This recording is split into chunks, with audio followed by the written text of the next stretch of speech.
I wanted an option for my e-bike that I could carry some tools and extra stuff around. After looking around and based on reviews, I went with this Rock Brothers. This is their under seat pouch.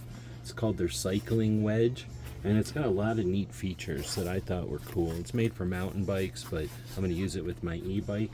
So you've got these side hook and loop features, so if you're using those for attachment, or you could use those to carry things.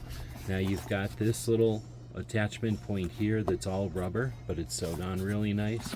You've got this point up here, again, can be used to hold something. Of course, you got the large zippered area here, which has organizational pouches inside, so this will be great for a little toolkit, I think. But this could also be good for a repair kit, or it could be used for other things like spare clothes or something like that. So this is what I chose to get for my e-bike. Hope this helps.